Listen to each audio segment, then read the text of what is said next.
Informate en ecomedios.com.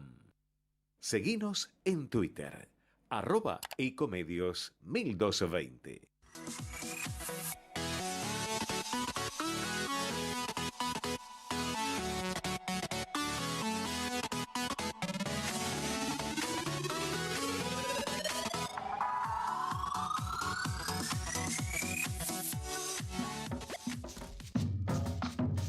Buenas tardes, muy buenas tardes.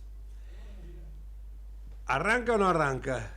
Muy buenas tardes, estimados amigos de la AM 1220. El teléfono es 4325-1220, el contestador es 5254-2353 para enviar mensaje de WhatsApp 11 30 37 68 95 y si es del exterior agregar 549, Cruz 549.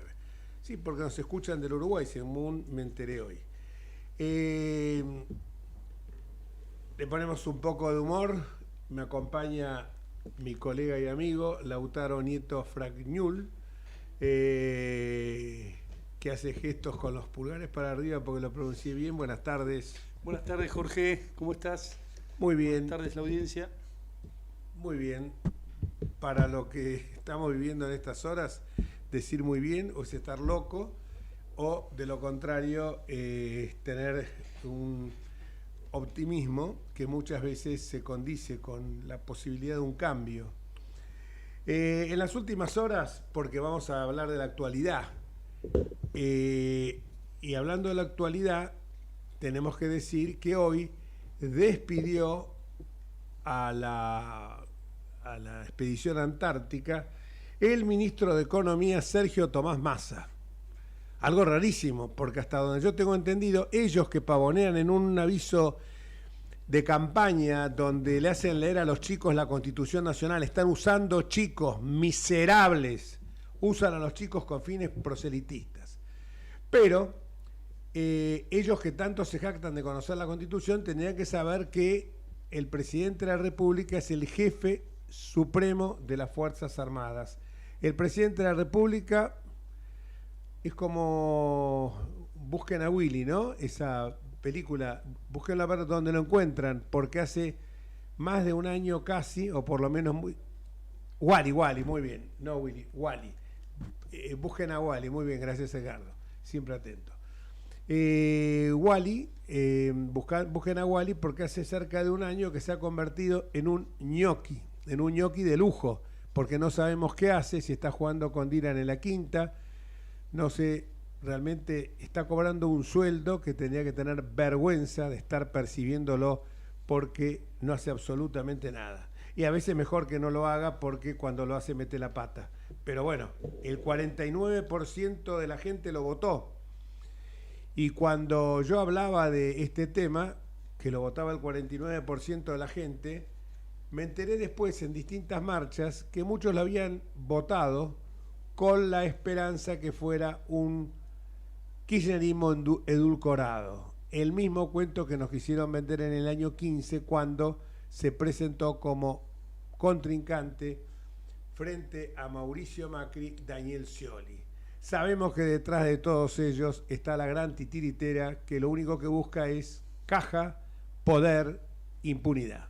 Me refiero a Mrs. Chasman, que es Cristina Elizabeth Fernández, con todo el respeto para ese gran ventríloco que fue Mr. Chasman. Pero la verdad que es la titiritera. Y muchos se creen de que ahora viene una versión de Massa que con la bandera, con la espada del Frente Renovador va a venir a cortar cabezas del kirchnerismo, de la cámpora.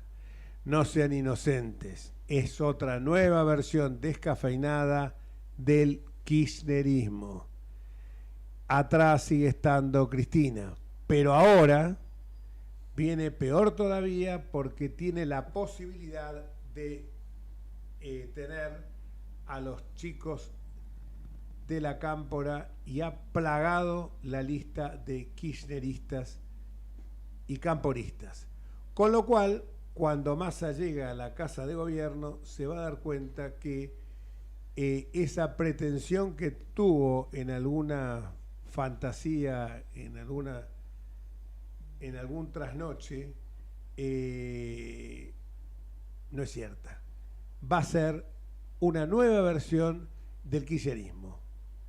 Porque la titiritera, Mrs. Chasman, como se me ocurrió ponerle hoy, busca, repito, mantener la caja, mantener el poder y garantizar la impunidad. O sea, no se hagan ilusiones. Massa es más de lo mismo o quizás peor que lo que hemos visto hasta ahora. Porque además Massa exhibió en el último debate presidencial algo que realmente me resultó llamativo, y con esto concluyo porque tenemos un gran amigo en línea. Lo llamativo es que mientras él habla de la unidad de todos los argentinos, que va a suturar la grieta, lo mismo que decía Fernández, muchachos, cambien el librito un poco. Massa de la certeza de la prolongación del pasado, y en ese debate presidencial exhibió sin pudor que él es un peligro para la libertad y la democracia. Milei es una apuesta a un cambio y un futuro mejor. No lo dudo, yo apuesto a la esperanza, y ya presentamos a un gran amigo, el diputado nacional Fernando Iglesias, que escribió hace muy pocos días un artículo que para mí no dudo en calificarlo de luminoso, y de ese tema justamente vamos a hablar. Hola Fernando, buenas tardes. Jorge Enríquez, Lautaro Nieto, te saludamos. ¿Qué tal? ¿Cómo estás, Jorge? Bien, un gusto estar con vos. Bueno, mientras escuchaste algo de lo que yo dije, mientras uno ve estas escenas disparatadas de hoy despidiendo como si fuera el comandante en jefe de las Fuerzas Armadas Massa a la expedición antártica, usando chicos en los spots, y ahora un cruce entre militantes de La Libertad Avanza y de Unión por la Patria, donde está justamente Gastón Granados, o Gaspar Granados, no sé cómo se llama, el intendente de Seiza, para garantizar de que no haya desmanes, pero ya ha habido algunos cruces un tanto fuertes. Esto es fruto de la desesperación de no perder ni la caja ni el poder y no poderle garantizar la impunidad a Cristina. Bueno, está claro que los muchachos están dispuestos a cualquier cosa. Lo primero que han hecho en ese sentido, y esto va a tener consecuencias dramáticas, ya las está teniendo, pero están destinadas a empeorar, es gastar 3 puntos del PBI en la campaña. Otra que el plan Platita, es el plan Platota, ¿no? Recordemos que el plan Platita, que todavía estamos pagando en términos de inflación, fue menos de alrededor de 1 punto. Ahora lo triplicaron, así que imagínense la inflación reprimida que hay, que tienen agarrada entre el cepo y todas las medidas que toman, pero eso en algún momento va a estallar y probablemente sea muy pronto, y bueno, así que claro que están decididos a mantener el poder. El peronismo hoy no se define por una estructura ideológica, un día están con el consenso de Washington, el otro día están con el Fidel Castro, no les importa nada, lo único que les importa son los negocios y la impunidad, y por lo tanto están dispuestos a seguir reventando el país como han hecho en este último año, con Massa de ministro de Economía, con tal de mantenerse en el poder. Claramente es eso lo que uno advierte, pero lamentablemente hay gente que todavía, más allá de los errores tácticos o de los errores que pueda haber cometido en algún exceso verbal en Milei, y que nosotros no lo votamos en la primera vuelta, seamos sinceros, porque no era nuestro candidato, porque votamos la candidata que mejor nos expresaba a todos, pero hay que decir a la gente, porque eso es lo que quiero que profundicemos, que estamos entre una encrucijada, y el balotaje nos pone frente a que, pese a que no votamos a ninguna de esas dos fórmulas, tenemos que optar, porque optemos o no optemos, el 10 de diciembre el presidente va a ser o Milei o Massa, no hay alternativa. Entonces creo que la gente que está votando en blanco está perdiendo la oportunidad por bronca, por enojo, que lo comprendo, el enojo que yo tuve inicialmente porque nuestra candidata había quedado afuera, pero después cuando uno va madurando se da cuenta que evidentemente por alguien uno lo tiene que hacer, porque lo peor sería o quedarse en su casa, más allá que sea penado, pero las mayores de 70 lo pueden hacer, o quedarse en su casa o votar en blanco. Decinos por qué hay que votarlo a Milei. Bueno, a mí me parece que hay que tener un poquito de memoria. Todo este ventenio peronista empezó en el año 2001, hubo legislativas, era de la Rúa o el peronismo, y el peronismo votó peronismo, ¿no? Yo hago el chiste en el artículo que vos mencionás de que el peronismo te vota cualquier cosa porque Evita le regaló una muñeca a la tía Filomena en 1948, así que ellos votan y van a votar ahí. Y del otro lado el voto de la Rúa se separó y hubo 4,5 millones de votos nulos, es decir, gente que fue a votar y votó en blanco o puso fetas de salame y la foto de Clemente. Bueno, al otro día ganó el peronismo, al otro día estaba Duhalde anunciando que de la Rúa no terminaba el mandato y después ya el peronismo hizo lo que mejor hace, que es peronismo, derrocó a de la Rúa, se quedó con el poder, vino Duhalde, aplicó el ajuste sangriento del Remes-Lenikov, que llevó a la pobreza del 38% a 57%, y se quedaron 20 años en los cuales perdimos la mejor oportunidad. Toda Latinoamérica progresó, menos Argentina y Venezuela. Habría que recordar eso y las consecuencias del voto Clemente y del voto feta de salame, para no repetirlas. Ahora, cada cual es libre de votar lo que quiera, pero después las consecuencias del voto son las consecuencias del voto, y acá son previsibles. Massa es un tipo peligroso. Yo creo que, yo les pregunto a la gente que empieza a votar en blanco, si ellos en su vida privada dejan la elección de cosas fundamentales en manos de otras personas. Y dicen, no, qué sé yo, no, a mí no me gusta, qué sé yo, pasta o pollo, no, yo quería bife de chorizo, me voy a quedar toda la noche sin comer porque pasta o pollo para mí no, yo no te elijo el mal menor. Bueno, nadie hace eso, todos decimos pasta o pollo y agarramos lo que podemos, y me parece que lo hacemos porque nos importa, no nos queremos quedar. Bueno, me parece que el país es más importante que pasar una noche de ayuno. Así que me parece que yo no es que voto con gusto, en realidad yo voto más contra Massa que a favor de Milei, pero me parece importante votar contra Massa porque las amenazas de Milei y las declaraciones de Milei son eso, son palabras. Lo de Massa es una realidad, son 16 años de gobierno, de destrucción de la República, de choreo, que todos los días sigue empeorando y se ve cada vez peor. Vos decías lo malo que había sido este gobierno, bueno, es una pendiente, digo, el kirchnerismo fue peor que el menemismo, Cristina fue peor que Néstor, el segundo gobierno de Cristina fue peor que el primero, el de Alberto fue peor que todos los demás. ¿Cómo creen que va a ser Massa? Digo, seguimos, viste, yo bromeo, parece el programa de Silvio Soldán, Feliz Domingo, otra oportunidad, el quinto gobierno le vamos a dar.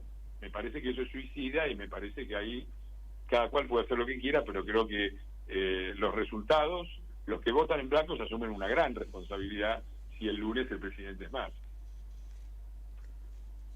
No, estoy totalmente de acuerdo, y además que parece que la gente, en lugar de ver, recién lo escuchaba, por ejemplo, al gobernador de Salta, Urtubey, que hablaba de la gobernabilidad, del respeto a las instituciones. Yo me pregunto, Por ahí está la única peligro, porque yo veo a los intelectuales que dicen que peligra la democracia si gana Milei. Yo el único peligro que para la democracia que veo si gana Milei, que no tiene estructura, va a ser un gobierno básicamente débil, condicionado por el Congreso, y eso está bien porque nos va a permitir evitar algunos excesos y nos va a permitir tener un programa racional. Pero el único problema para la democracia, el único peligro para la democracia si gana Milei es que el peronismo le haga un golpe de Estado. Entonces me parece que Urtubey y todos los que ponen cara de buenitos y hablan de unidad nacional están otra vez jugando con fuego, están jugando de nuevo con la idea de que acá gobierna el peronismo, no gobierna nadie. Entonces me parece que si nosotros nos dejamos psicopatear y dejamos que estos muchachos, después del gobierno horrendo que hicieron, porque fue un gobierno horrendo, y el año que Massa fue ministro de Economía fue el peor de todos los años, si les permitimos, a pesar de eso, de que pueden, les decimos, no importa lo que hicieron, van a seguir en el poder, bueno, agarrémonos y hagámonos cargos de las consecuencias. Hay un poco parecería de síndrome de Estocolmo en todo esto, porque desde que asumió Fernández, 4.500 pobres por día se incorporaron a esa cifra realmente siniestra. Y cuando a mí me dicen... Ahí hay que recordarle a Massa, ¿no? Que le gusta el por sí o por no, ¿no? Por sí o por no. triplicaste la inflación, Massa, por sí o por no, el dólar se te fue de 2.70 a 1.000, casi lo cuadruplicaste, por sí o por no, hay 1.600.000 nuevos pobres. Entonces me parece que seguir votando eso, es decir, seguir amenazando a la gente porque una vez, es decir, estamos en una situación en la cual además hay una situación hicieron todo eso mientras rompían la macroeconomía. La famosa tierra arrasada de Macri la rompieron toda. Había equilibrio fiscal, estamos en déficit y duplicamos el déficit en unos meses. Estábamos en equilibrio energético, ya estamos de nuevo con déficit energético, falta la nafta. Digo, hay toda una serie de variables que en algún momento se van a ajustar con Massa, con Milei y con cualquiera. Entonces, me parece que es muy peligroso volver a darles el control a estos muchachos, porque son de aquellos que una vez que agarran el poder no se van más. Jorge, estoy entrando en una reunión. Bueno, no, simplemente quería escucharte. Vamos con una más, si querés, y cerramos. Bueno, la última te la hace Lautaro. ¿Qué tal? Fernando Lautaro Nieto te saluda. Te quería, ratificando un poco lo que vos decías, ¿no te parece que el interrogatorio de estilo Gestapo que hizo no es una garantía de que va a ser prácticamente una dictadura? Si con todas las contras que vos señalás, igual ganan estos tipos. Pero por supuesto que yo no me fijo tanto en las declaraciones, sí me fijo en que claramente el síndrome de Estocolmo explica mucho, ¿no? Y la actitud psicopática de Massa es muy clara, es la misma que ha tenido siempre el peronismo, pero no hay más, hay que seguir el consejo de Néstor Kirchner.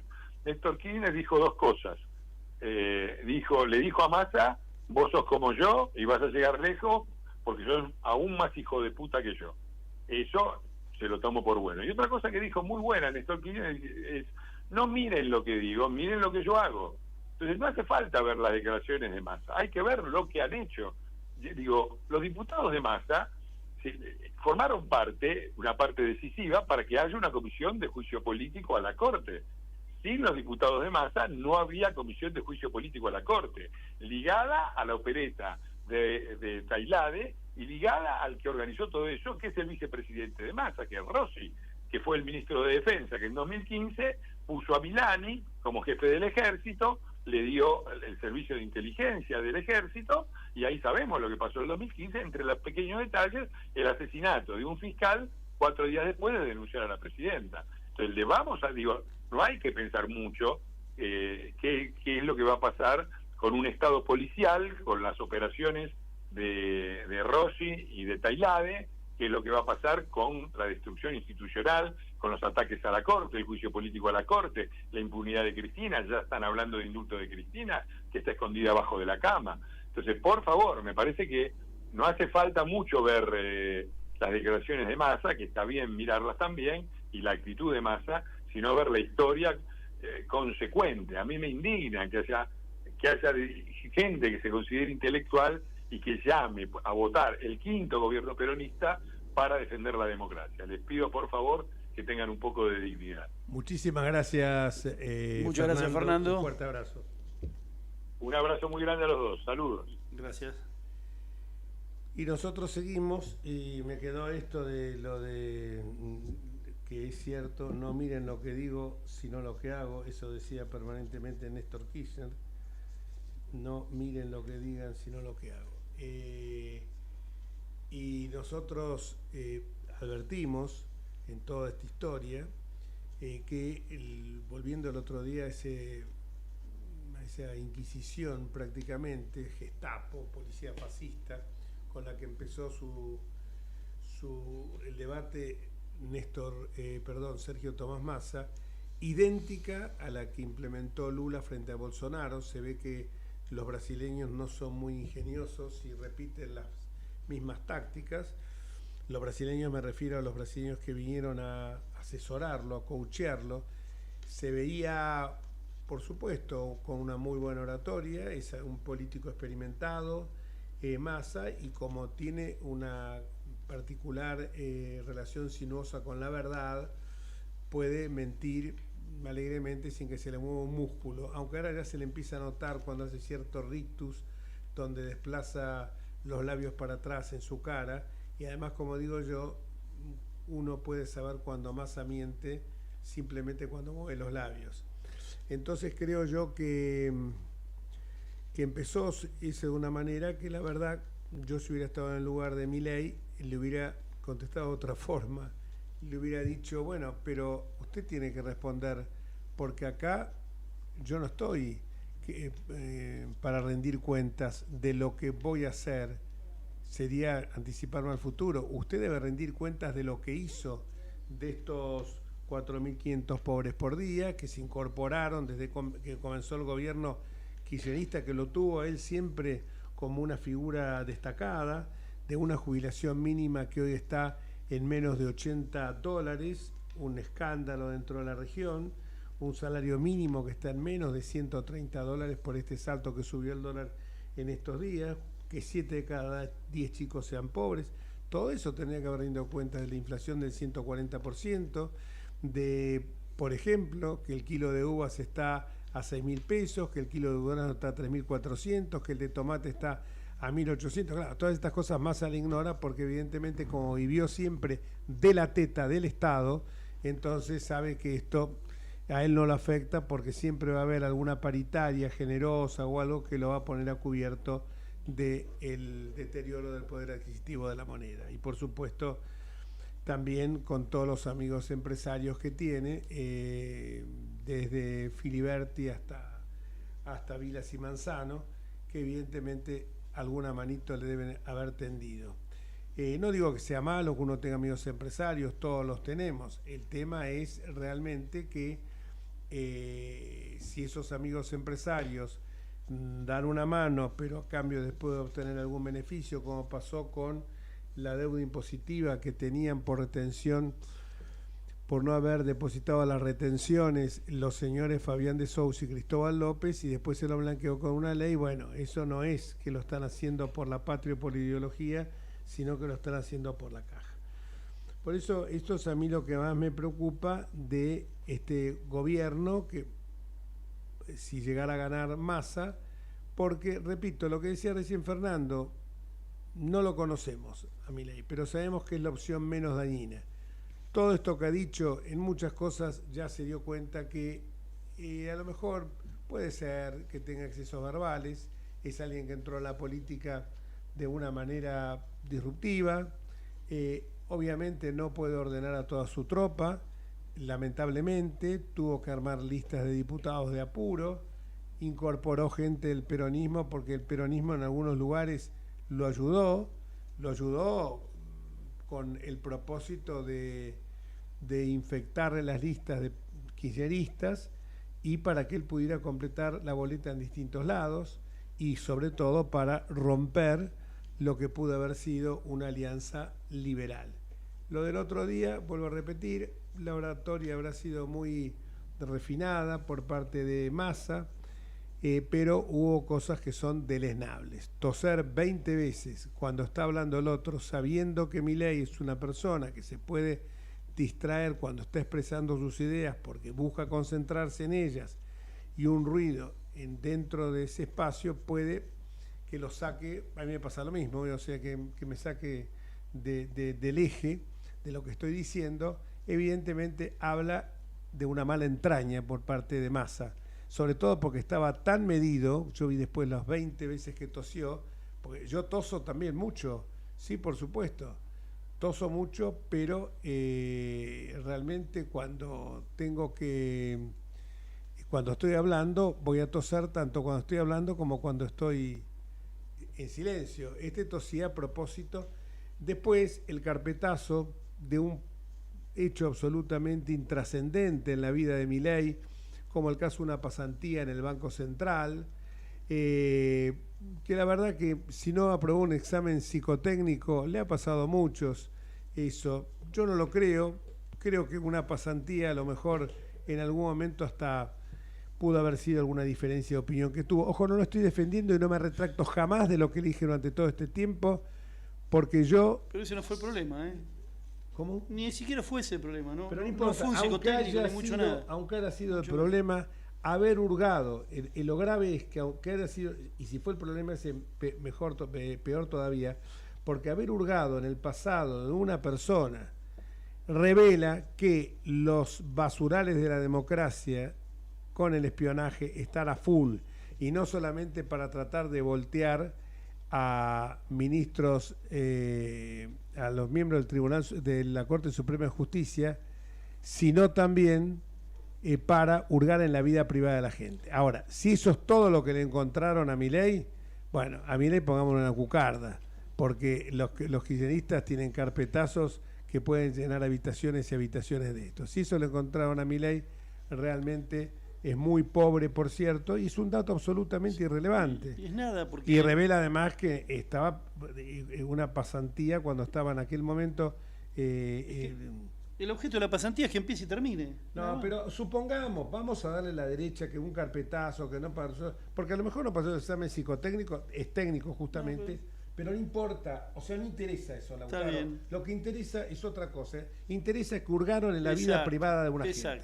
Interesa que en lugar de tener los servicios de inteligencia, que tenemos el narcotráfico enseñoreado de nuestras cárceles, por culpa de la nefasta ex jueza doctora Garrigós de Rébori, que hoy se cobró la vida de un policía, en lugar de estar haciendo inteligencia a las cárceles que se prohibió, hacen inteligencia a la vida privada de las personas. Eso es lo deleznable. O mandan, como cuando yo era diputado, inspecciones integrales de la FIP a mi estudio y a la escribanía de mi mujer. Así que eso es lo deleznable, lo que a mí me subleva, y sobre todo porque el interrogatorio también revela una fuerte impronta fascista.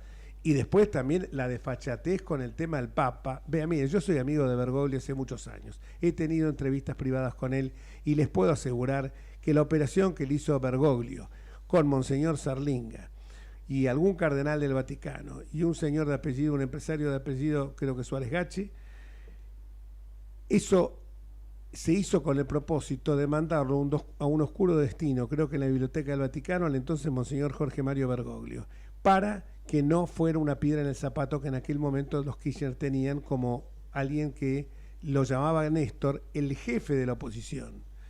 Entonces, eso que Bergoglio los conoce perfectamente, y yo lo conocí de primera mano de él, esa operación es una operación turbia, porque es meterse con la iglesia para desplazar a una persona que no jorobe acá y que evidentemente buscar la posibilidad de tener un arzobispo de Buenos Aires y primado de la Argentina que fuera adicto a la ideología kirchnerista.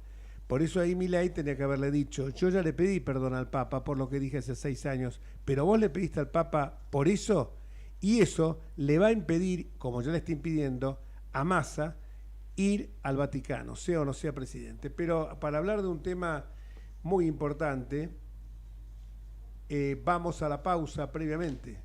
Gracias. Ecomedios.com AM1220. Estamos con vos. Estamos en vos. American and Merit Hoteles. Primera cadena hotelera argentina. 3, 4 y 5 estrellas. Más de 20 destinos de Argentina y el Cono Sur. Aprovecha el código promocional Puro Branding con el 10% de descuento para los hoteles American Córdoba Park, American Executive Córdoba, American Buenos Aires Park, Merit San Telmo y American Executive Mendoza Hotel hasta fin de año. No válido para fines de semana largos. American and Merit Hoteles. Hoy podemos decir orgullosos que en Vicente López tenemos las escuelas municipales más modernas y tecnológicas de Argentina. No para ganarle a nadie, para que ganen los chicos. Vivamos Vicente López. ¿Cuándo fue la última vez que te tomaste un respiro para ver un amanecer? Descubriendo lugares distintos que te hacen soñar, emocionar.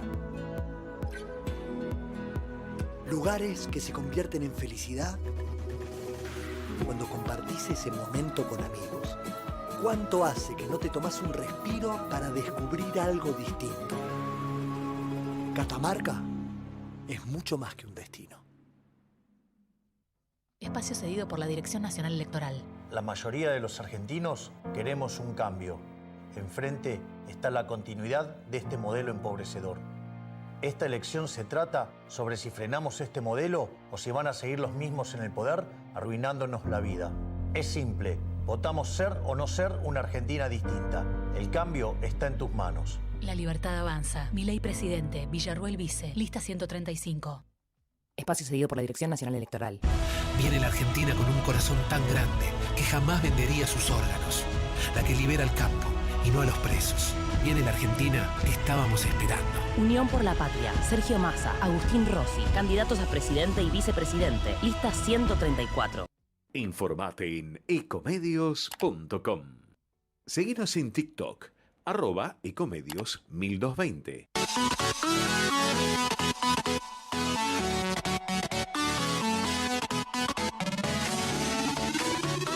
Escribanos en tu ciudad. Nuestro consejo es prevenir problemas.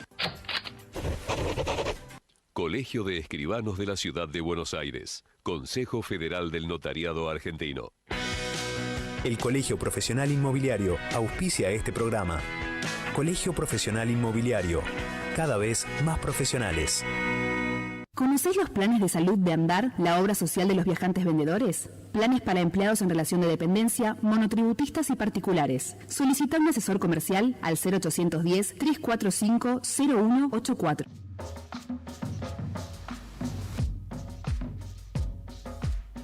Continuamos en Entre Ustedes y Nosotros después de esta charla que hemos tenido con tan amena con Fernando Iglesias. Y yo realmente, como decía recién, que venía embalado porque había estado en un programa de Crónica TV discutiendo con un señor de Petri que fue compañero mío de en la facultad, ¿no? Pues debe haber visto por la vereda. Y compañero mío en el Congreso Nacional como diputado. Y bueno, y dijo una sarta de macanas, pero bueno, y hoy me acabo de enterar que ese señor, que no tiene la aptitud para el cargo, es el secretario de Obras Públicas. Se ve que, y hace rato que está, se ve que evidentemente no debe ser muy trascendente la labor que está realizando. Pero ahora tenemos a alguien que sí es trascendente y sí conoce de lo que habla, que es la doctora María Castiglioni, titular de CIT Asesores Económicos, y quiero que nos brinde... Primero vamos al grano directamente. Este 8.3 mensual para el INDEC en octubre y la inflación del 8,3 es absolutamente mentirosa, porque uno ha visto en este último tiempo lo que aumentaron algunos productos básicos, por ejemplo, y no son lujosos. Un kilo de durazno está a 3.600 pesos. Un kilo de uvas, 6.000 pesos. Un kilo de tomates, 1.800 pesos. Y uno ve el incremento que ha sufrido esto en el último tiempo, no se compadece ni remotamente con estos índices. Muchísimas gracias por tu participación y contanos un poco de este tema, porque usted le dio, me parece, otro numerito distinto. Sí, ¿qué tal? Buenas tardes. ¿Qué tal? Un Buenas gusto tardes, estar en el programa. Mira, a nosotros sí, efectivamente, tanto al gobierno de la Ciudad de Buenos Aires, en el Instituto de Estadísticas de la Ciudad, como en nuestro relevamiento en CIT, nos dio un número más alto de inflación, un 9,6 en nuestro caso, 9,4 el gobierno de la ciudad.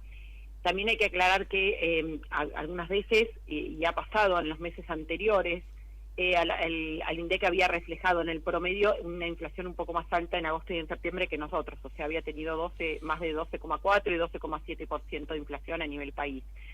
Porque este índice, este número que resume, en realidad es el promedio de los precios de un mes respecto al promedio de los precios de otro mes. Pero ¿qué pasó en el mes de octubre en particular y por qué en realidad este número suena poco? Porque el mes arrancó con menos inflación, con una desaceleración, y a lo largo del mes se fue acelerando. Por lo tanto, lo que se llama punta a punta, la inflación fue más alta. En promedio dio 8,3, pero en realidad la dinámica inflacionaria ya había empezado a deteriorarse en la segunda parte del mes, y especialmente después del 22 de octubre, de las elecciones, donde el gobierno había esperado, había postergado, ¿no?, algunos acuerdos de precios, había contenido otros tantos, y muchas empresas habían esperado al día después de las elecciones para aumentar fuerte. En el caso, por ejemplo, de bebidas no alcohólicas fue dramático, ¿no?, el aumento que hubo en los últimos 10 días del mes de octubre, y vimos unos primeros días de noviembre también con una inflación más acelerada. De hecho, ya está corriendo de vuelta arriba del 10% en las últimas 4 semanas, según nuestro relevamiento, y también alimentos al 13%, que marca un poco lo que vos planteabas recién, ¿no? Frutas, verduras, la carne y un montón de otros alimentos están, lamentablemente, ya en noviembre con un ritmo de crecimiento promedio altísimo y que empezó a darse esa dinámica ya a fines de octubre, por lo tanto, a veces la estadística, que este numerito solo es un promedio, ¿no? Y por eso nos muestra esto. Y de hecho, octubre va a ser el mes de menor inflación, lamentablemente, de todos estos meses, de los que pasaron y los próximos, y que tiene que ver con el conjunto de medidas que el gobierno tomó. Congeló aumento de colectivos y de trenes en el Gran Buenos Aires en los últimos meses, que venía aumentando por inflación, y están súper atrasadas porque en los primeros 2 años, sobre todo, estuvo prácticamente sin cambios, con un país con alta inflación. Esto es una distorsión gigantesca, ¿no? Que implica de vuelta que lo que pagamos los usuarios es cada vez más chico y está en el 15% del costo total, y esto se paga con gasto público, no con subsidios, financiados, como hay déficit, con emisión monetaria. Por lo tanto, finalmente alimentan toda la inflación de todos los precios de la economía. Lo mismo con las tarifas de luz, de gas, cuyos aumentos se postergaron, frenos que hubieron parciales en prepagas en colegios, con los problemas que esto está generando a su vez, porque ahora hay copagos, ¿no? Que no lo pagas en la cuota, pero lo terminás pagando de otra manera, o menor cobertura, sobre todo en la provincia de Buenos Aires se empiezan a caer las coberturas de descuentos, de medicamentos con las prepagas, etcétera, etcétera. Por lo tanto, uno ve que la salud no aumentó tanto ese mes, pero en definitiva sí termina aumentando de otra manera. Y mucho es barrer mugre abajo de la alfombra, lo que todos sabemos, que implica que más adelante esto se va a terminar viendo en aumentos de precios, en un contexto de todos los precios de la economía destrabados, distorsionados, y el que está más distorsionado es el dólar oficial, que quedó en 3.50 y que ahora está empezando a partir de hoy a corregirse muy de a poquito en lo que se llama crawling peg, de un tipo de cambio que quedó, como dije recién, muy atrasado por toda la inflación que hubo entre el 15 de agosto y hoy, que son básicamente 3 meses que el gobierno congeló, ¿no?, ese dólar. Por lo tanto, por eso vemos las brechas disparadas, un banco central que no logra acumular reservas de ninguna forma, y una deuda que se está acumulando por parte de los importadores con las casas matrices, que son una cantidad de problemas que traban la actividad económica. Por eso no solo tenemos un problema de inflación, sino también un problema de estancamiento y caída, en este caso, en este año, de lo que es la actividad económica, y por lo tanto toda esta combinación da lo que vimos en los indicadores y lo vemos en la calle: una mayor pobreza, una mayor indigencia y expectativas muy negativas en general por parte de la gente respecto del futuro, ¿no? Tremendo panorama, ¿no es cierto, María? Lautaro Nieto te habla. Vos sabés que, por lo que decís, a ver si coincidimos, o sea, a pesar de esta gran inflación, la sensación es de que todavía estamos ante una olla a presión, o sea que todavía falta la explosión de la olla, ¿no es cierto? Lo que vos decías, con una inflación del 8 y pico solamente este mes, la corrección del dólar oficial fue de un 3%, con lo cual, bueno, más los otros 3 meses no se había corregido nada. Es una cosa tremenda. ¿Cómo lo ves en ese sentido? Después de las elecciones, gane quien gane, vamos a tener graves problemas. Bueno, ya estamos teniendo, en realidad, como te decía, en noviembre va a dar más alto, y obviamente muchos precios hubo un aumento, por ejemplo, los combustibles al principio del mes, pero muchos precios se están aguantando al domingo, y ya la semana que viene se espera que vuelvan a tener fuertes aumentos. Alimentos, muchos alimentos que todavía están en el programa de precios justos, el que tiene la suerte de encontrarlo en el supermercado lo logra encontrar, pero digamos, eso obviamente va a seguir aumentando, y hay muchos otros precios, como decía recién, que estuvieron postergados estos meses, pero que van a empezar a aumentar, más allá del impacto que, como vos bien decías, va a tener que tener el ajuste del tipo de cambio. Y acá la gran pregunta es: ¿en qué contexto se van a empezar a corregir todos estos precios que están contenidos? ¿En qué contexto se va a empezar a ordenar lo que es el balance del Banco Central, que es en donde terminan desembocando todos estos problemas, ¿no? Esta inflación, en definitiva, lo que refleja es un exceso de pesos en la economía, mucho más de lo que la gente necesita para sus transacciones, y finalmente lo que está provocando es huida del peso. La gente cobra y enseguida quiere transformarlo en algo, en bienes, servicios, para no seguir perdiendo poder de compra. Entonces, la clave acá está en el nuevo gobierno, la nueva gestión: qué anuncios hace, qué plan económico anuncia, qué reformas va a implementar, y sobre todo cómo va a atacar la causa primera de todos estos problemas, que es el déficit fiscal. Si va a ser un parche, un remiendo, va a seguir aumentando impuestos, o si va realmente a trabajar en un cambio mucho más profundo, mucho más duradero, hay unas cosas que se pueden hacer más al principio, otras tardarán más, pero cuál es el recorrido que se va a hacer determinante también, porque eso va a influir en la conducta de la gente, ¿no? La credibilidad que pueda generar y después qué vaya haciendo en la práctica. Y esto obviamente puede potenciar el proceso inflacionario o acotarlo.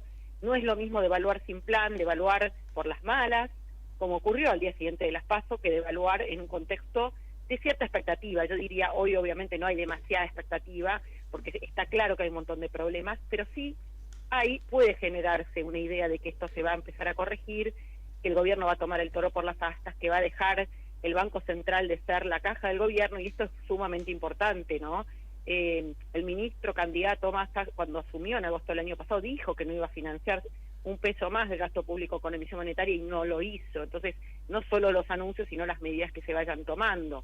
Ahí, gran desafío para, si ganase Massa, cómo él mismo va a generar confianza dada su performance en los últimos 15 meses, ¿no? Entonces, ese es un gran desafío. Obviamente, Milei también tiene un gran desafío, una persona que obviamente tiene una mirada mucho más fuerte de lo que es corrección del gasto público, del déficit fiscal a través de bajar el gasto y bajar impuestos. Bueno, el desafío es no tiene experiencia en el sector público, cómo lo va a implementar, qué equipo va a tener. Son todos signos de pregunta que no se van a responder de acá al domingo y que se irán respondiendo seguramente más adelante cuando conozcamos quién es el ganador, hasta el 10 de diciembre. Y bueno, son días de mucha incertidumbre, de especulación, y eso lo vemos también en los mercados financieros, ¿no? Que un día presionan sobre el tipo de cambio, otro día hay rumores respecto de la deuda, si se va a reestructurar o no, porque el problema de fondo es que Argentina sistemáticamente ha incumplido también sus contratos, ¿no? Y uno de ellos es la deuda. Este propio gobierno reestructuró y ya hoy hay rumores de que la deuda reestructurada se volvería a reestructurar, cosa que sería muy negativo y que no es necesariamente así. Si el gobierno logra generar confianza, se podría renovar esa deuda, pero obviamente necesitas hacer los deberes, ¿no? Cosa que todavía está por verse. Me quiero detener en algo que vos dijiste, la confianza, que esto es básico. Un argentino que fue el que estuvo más cerca de ganar el Premio Nobel de Economía hace muchos años, Julio Hipólito Olivera, en una oportunidad le preguntaron sobre estos temas y él señaló, alguien pensó que iba a esbozar una teoría económica de un alto voltaje académico y dijo, miren, la incertidumbre, más que cualquier otra política que se tome, es lo más perjudicial para la economía. A la economía hay que darle certezas, seguridad jurídica, no una maraña de impuestos, no de regulaciones absurdas, absurdas y aparte múltiples y siempre escondiendo algo turbio atrás. Entonces creo que eso es el desafío del gobierno. Y en ese sentido, te digo, más allá de lo que yo, como decía en el editorial, no me desdigo de lo que dije de Javier Milei, de lo que yo pienso de Milei, entiendo que él encarna la esperanza, él encambia una apuesta a un cambio y un futuro mejor, a mi juicio por dos razones. Puede ser un personaje excesivamente extrovertido, que a lo mejor ha dicho cosas del Banco Central y de la dolarización, pero también es cierto que acá se cumple el teorema de Bagrini, ¿no? Cuanto uno más está lejos del poder, más irresponsable se vuelve, y cuando está más cerca del poder adquiere un grado mayor de responsabilidad. Y el propio Colombo, que es uno de los que suena para presidente del Banco Central, ha dicho hace unas horas que justamente lo que vos decís, que el Banco Central sea como una especie de guardián de la moneda y que no financie el Estado, ni tampoco que disponga emisiones monetarias. Claro, todo esto también cuando me dicen rebajamos impuestos, genial, pero rebajemos paralelamente el déficit público, pues si vos, el gasto público, si vos me bajás los impuestos y le seguís dando a la maquinita, el impuesto se te va como el agua entre los dedos. Entonces me parece que el desafío es importante, pero y esto no es hacer propaganda para Milei. Creo que Milei es un tipo, primero auténtico, lo demostró en el debate, o sea, no estaba coacheado, pudo no simpatizar a la gente porque su oratoria no es el fuerte, pero hemos tenido mucha gente que hablaba muy bien y que nos llevó a esto, ¿no? Porque también decía que era un gran orador Cristina o Alberto y nos llevó, y más ahora, y nos llevó a esta tragedia que vivimos. Y en segundo lugar que va a estar siempre el control del Parlamento y del Poder Judicial, o sea que este miedo que están metiendo ahora no se compadece con esto, y estoy seguro que el tipo cuando llegue, obviamente que tiene que meter va a tener que achicar el gasto público. Pero esto no es novedad. En el año 89 lo decía Eduardo César Angelós, cuando era el famoso lápiz rojo. Y 4 años antes, que el Partido Radical no le creyó, ni la gente tampoco, no le creyó, no lo siguió, Alfonsín en el 87, 86, habló de economía de guerra. O sea que venimos procrastinando un problema que viene de años y que en algún momento lo tenemos que hacer, porque si no cada día vamos a estar peor. Es la ley de gravedad, no sé cómo no se entiende. Yo no puedo gastar más de lo que me ingresa en mi casa, y si gasto más, alguien me está financiando, y si alguien va a querer cobrar, que no es algo maligno que me quiera cobrar, puso la plata, él me dio el crédito para que yo pudiera hacer esto, que me iba a hacer, que me iba, no sé, iba a darme un regalo. No, creo que en esto me parece que va a haber que hacer, porque si el ajuste no lo hace el gobierno, el futuro gobierno, el ajuste lo va a hacer el mercado, no me queda duda. No sé qué opinás vos de esto. Bueno, dijiste mucho y coincido en líneas generales en casi todo. Yo soy economista, con lo cual colega de Javier Milei, y coincido, digamos, yo no soy libertaria, sí soy liberal, y creo que el rol de Milei en estos años ha sido muy positivo en un aspecto que creo que fue hacer tomar conciencia a la sociedad de que este exceso de gasto público, de la idea de que el Estado presente es la solución, esa mirada de que el gasto público, que fue sobre todo la mirada kirchnerista, ¿no? Que todo se resuelve con más gasto público, que se proclama una ley, bueno, vos que fuiste diputado lo has vivido seguramente, se proclama una ley frente a una necesidad, y la realidad es que estudiamos economía porque hay justamente escasez, tenemos que asignar prioridades porque hay infinitas necesidades, pero recursos limitados, y el Estado... Entonces hay que redefinir cuál es su rol y qué tiene que priorizar. No puede hacer todo y finalmente hace todo mal, y termina siendo un descontrol de gasto. Hoy el gasto público consolidado representa 40 puntos del PIB, o sea, casi la mitad de lo que se genera en riqueza todos los años los argentinos termina en las manos del Estado, y cuando uno ve los servicios que presta están en crisis total. Creo que él ayudó mucho a que se tome conciencia de eso, de que hay que corregirlo, y que corregirlo no quiere decir que lo paga la gente trabajadora, sino que lo tiene que pagar lo que es la burocracia, que no genera nada, que no da contraprestaciones. Obviamente es más fácil decirlo que hacerlo, hay que laburar mucho en eso, pero creo que ese es el recorrido y que es un camino sistemático de corrección. Primero hay que poner las prioridades en las cuales el Estado tiene que estar presente, o sea, que tiene que dedicarse a hacer bien lo que tiene que hacer. Muchas veces no es un problema de recursos, mismo en la educación que tanto se ha hablado. Se gasta mucho en Argentina en educación, es uno de los países de la región que más gastan en educación. Sin embargo, se gasta mal, los docentes cobran poco, la calidad educativa es mala, la infraestructura no funciona. Entonces hay que ver de qué manera esto se mejora, y hay maneras de corregirlo, pero hay que poner el foco en eso, ¿no? Por un lado. Por otro, en empezar a sacar impuestos, pero primero hay que cerrar el déficit. Una vez que se logra cerrar el déficit, seguir en ese camino y bajar impuestos, sobre todo empezando por los más distorsivos, los que complican, los que generan mayores costos y que impiden que el sector privado pueda crecer, pueda generar empleo. Hoy no hay crecimiento del empleo en blanco, bueno, esto es otro problema. Empezar a mejorar y sacar todas estas trabas y regulaciones que se han multiplicado en estos últimos 4 años de una manera monumental, que sacan esfuerzo, tiempo, y eso se llama productividad, que eso se traslada a precios. Entonces después el empresario dice, pará, yo tengo tantos controles, trabas, regulaciones que necesito que me protejas de la competencia porque yo no puedo competir. No porque no sería competitivo. No soy competitivo porque el Estado me plantea tantas barreras y trabas y controles e impuestos que no puedo competir. Si no cambiamos eso, muy difícil salir adelante. Eso creo que Milei lo plantea de una manera sencilla, ha tenido éxito en que mucha gente lo entienda. Lo mismo que cuando hay déficit, si se pide concentrar la emisión es la que genera esta inflación, y mucha gente creo que lo ha entendido. Eso es un aporte muy grande.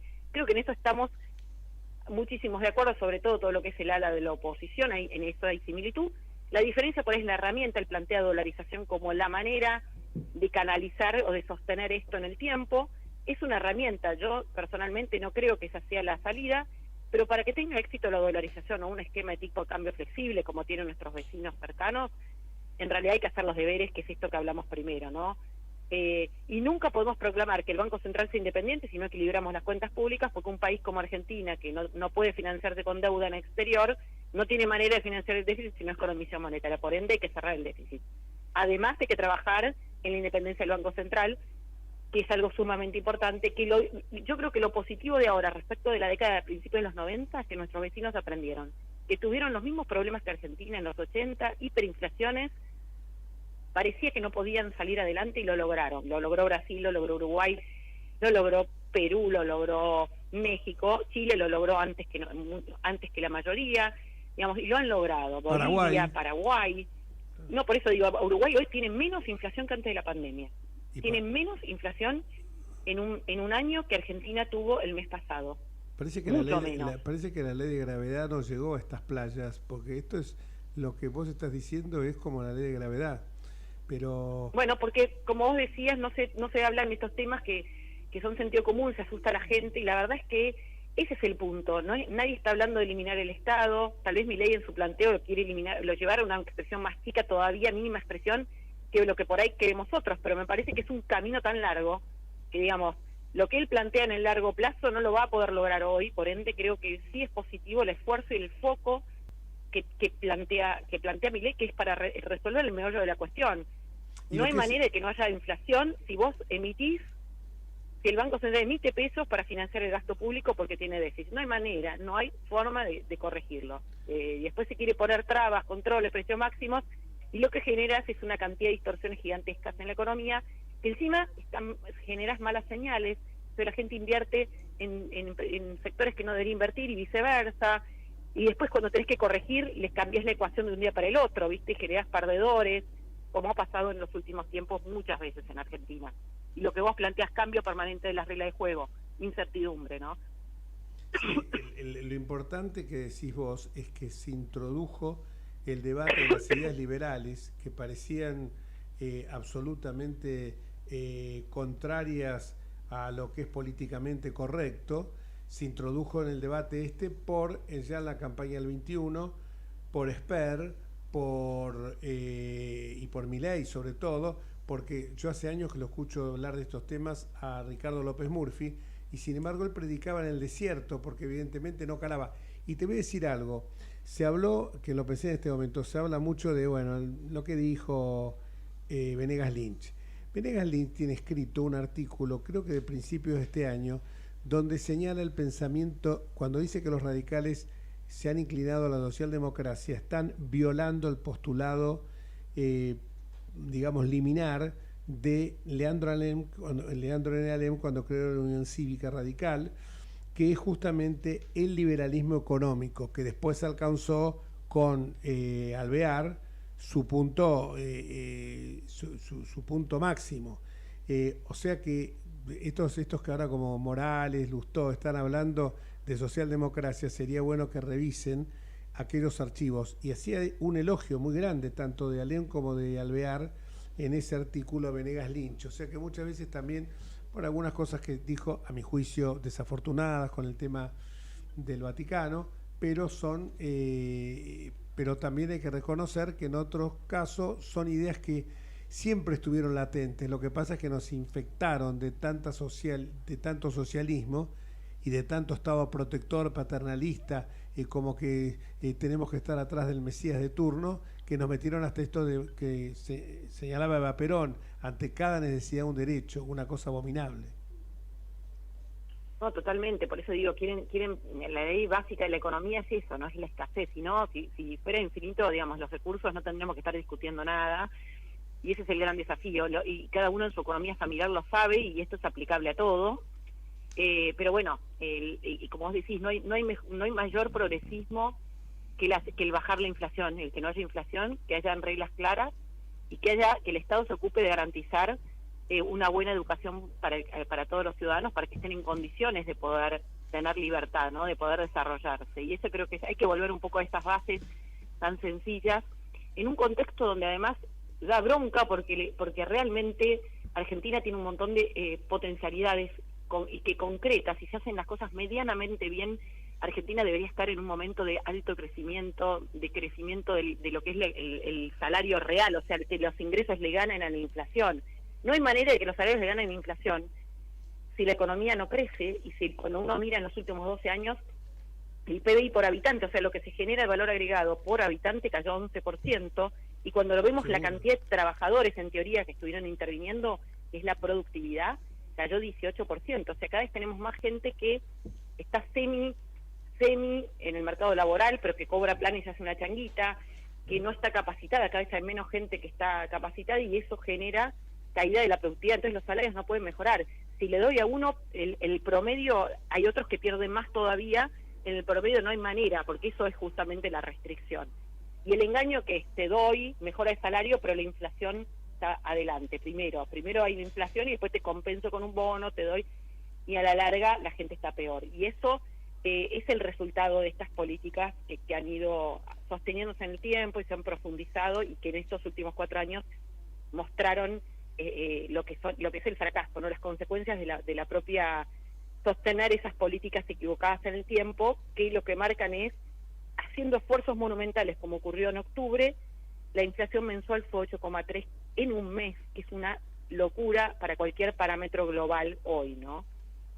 María, te hago una consulta. Yo escucho, digamos, tus argumentos que tienen una claridad increíble y me pregunto, ¿cómo es posible que haya, digamos, gente como Kicillof con otra escuela de economía tan distinta, ¿no es cierto? ¿Y cómo puede haber personas que no entienden cosas que vos, digamos, exhibís como elementales, ¿no es cierto? Exponés como cosas elementales. ¿Qué pasa con la Facultad de Ciencias Económicas? ¿No hay forma de que haya, aunque sea elementos donde todos coincidan? O sea, porque la sensación que uno tiene hoy cuando lo escucha a Massa es que están desesperados esperando que el año que viene se liquiden mayores ingresos de una buena cosecha y que empecemos a recaudar plata de vaca muerta. O sea, de ninguna manera hablan de bajar el gasto. Ellos solamente están esperando en que suba milagrosamente la recaudación o que haya, digamos, mayores ingresos gracias a la riqueza que tiene Argentina. Pero de ninguna manera piensan cambiar su política económica. No, claramente. Quieren cerrar el déficit fiscal con más impuestos y una apuesta es ingresos por retenciones.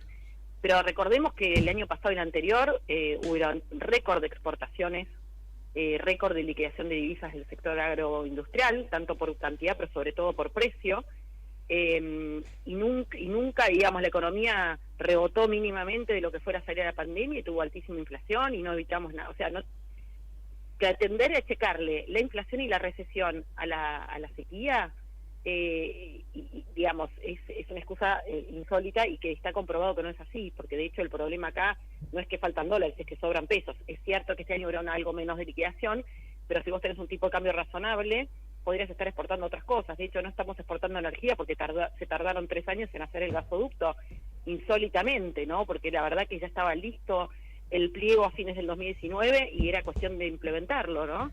En vez de exportar energía, estábamos importando, ¿no? Con un déficit altísimo los años anteriores. Así que hay cuestiones, digamos, soluciones que no son soluciones. Eso no te va a resolver nada. Obviamente una buena cosecha siempre colabora en actividad económica, genera más exportaciones, pero también es cierto que el atraso que hay con los proveedores es hoy de más de 25.000 millones de dólares respecto del nivel normal de deuda con acreedores. Y eso hay que pagarlo para poder seguir funcionando, para seguir teniendo insumos para todos los sectores de la economía, ¿no? Ningún país funciona totalmente cerrado, sin importaciones de partes, piezas, insumos para producir, ¿no? De hecho, hoy la industria está cayendo en buena parte por esto, ¿no? Porque está con limitación, con faltante de insumos. O sea, hay un montón de temas, ¿no? Las empresas no están pudiendo mandar utilidades ni financiarse con sus casas matrices y entonces no invierten y no pueden crecer. O sea, estamos en un círculo vicioso, no se va a resolver con una mejor cosecha, para nada, y eso tampoco va a resolverte el problema de la inflación, que tiene que ver con la cantidad de pesos que hay en el Banco Central retenidos, ¿no? Muchísimas gracias, el tiempo nos corre y otra oportunidad seguimos hablando más en extenso. Muchísimas gracias, María. Un abrazo enorme. Buenas tardes. No, de nada, un gusto. Enorme. Buenas tardes.